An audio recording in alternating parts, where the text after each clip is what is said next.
lowest moment since all of this began?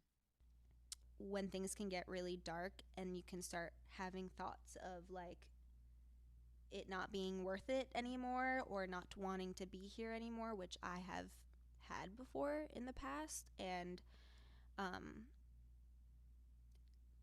coming out of that, I think it's really important. A support system is like the most important thing for sure. Maybe if you could talk about like the shame of having those feelings, because I bet a lot of people listening have had those thoughts, and you're really alone with them, and how to even like comprehend them is a process in itself. Sometimes I don't think we can comprehend them on our own, because then you just throw yourself back into like a vicious cycle. I do think sometimes you need to express it, and you need to go to someone who is going to feel safe for you and support you in those thoughts, not make you feel like you're crazy or that you're wrong for feeling dark and deep and heavy. There's also this like kind of weird twisted thing where I'm like, I don't get to feel that way because I have an amazing life and I'm so blessed and I'm so fortunate. So like it's almost like my dialogue in my head feels like, get the fuck over it. Like you don't get to feel that way because there are people in this world that are really struggling and you're not. Like that's sometimes how I feel like I talk to myself, because I'm like, get over it, like you're fine, that kind of a thing. And I've had to really try to be more gentle with myself and like allow myself. I'm somebody who like, I hate crying in front of people. I don't do it. Like just don't like it. And it's been since I was a little kid, and I've never understood. I mean, I've started to a little bit more in therapy and stuff, but I'm like, why do I find it so embarrassing to cry in front of people when it's like everybody cries and it's such a vulnerable thing? But I'm like, it feels so awkward and like cringe to me to cry in front of people, and it's always been such an uncomfortable thing for me. So like I have, when I say I'm like shy and stuff, like I have been guarded emotionally in ways since I was like a little girl. So I think going through the process of also trying to understand why we have some of the tendencies we have since childhood, like what are the things that have happened to me when I was a little kid that have like brought me to the place of feeling like I have to have the self dialogue of like, you don't get to feel that way, get the fuck over it, people are way worse off than you, which is also like true. There are people who are going through a lot different struggles and different things, but it's the sense of not invalidating the way that I feel. And I'm still working on that. And I'm 100% sure that I will be forever working on that. In December, going into the new year, I went to this place that was a like therapy intensive. I was there for 7 days, no phone, literally therapy, like hours and hours a day. And that was something that we spoke about like tiptoeing around the way I feel, or like not sticking up for myself, because again it kind of boils back to like I've never enjoyed confrontation. And I think a lot of it comes from my mom is a very sweet woman who is just like an angel, but she, as far as I can remember, she never liked confrontation, and she, I feel like, didn't stick up for herself, and at times still to this day doesn't say what she wants and is like, I don't want to do this, I want to do that. Like she is a very just gentle, kind of reserved, pulled back woman, and there's so much about her that I like super respect, but I think it's just a pattern that I watched growing up of just, she was just very non-confrontational. And there was a lot we didn't talk about, there was subjects we danced around.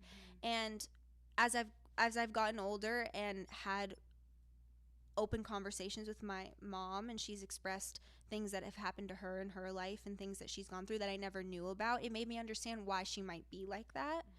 But it's a pattern, and it's like a learned behavior, I think, a little bit, that I am trying to move past and work past. To close out kind of the chapter of what everything we were discussing, what would you say to her fans? Like just coming from your heart, they're all sitting listening to you, having an open mind. Let's pretend they had it. What would you say to her fans?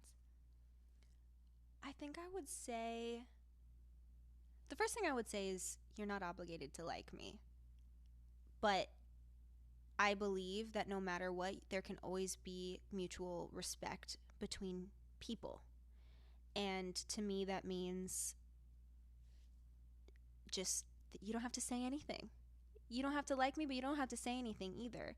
Because behind this person that you're looking at on a screen is a person with a brain and a heart and emotions and issues that I face. And so do you.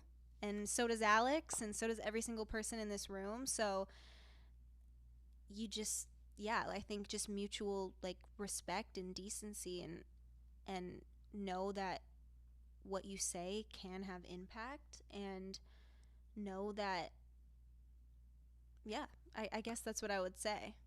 Oh my God, I think I would have been a little nastier, but I love it from you, Hailey. I mean, what I want to say would be, no, I'm just kidding. No, like that, I always made the joke of like, I think if I sat down with any of those people and they would walk away being like, you know what? I get it. Like, I respect her for that. I think we will always have more in common than we don't.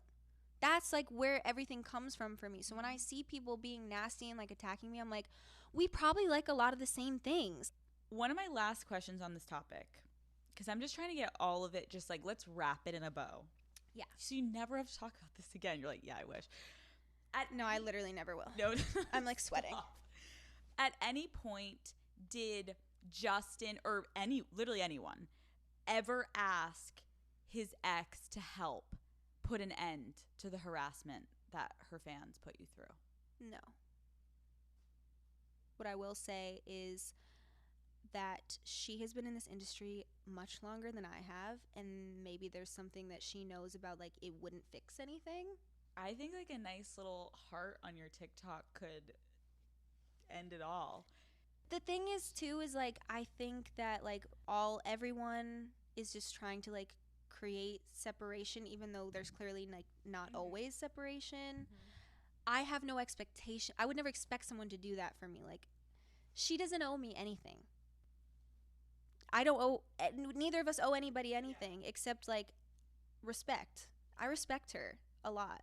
And I think that like there's just no expectations. If that was something that she felt was necessary, then that would be amazing. But I just, yeah, I respect her. There's no drama personally.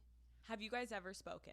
Yes. And then like recently? No, I don't guess not recently, but like after your marriage? Yes.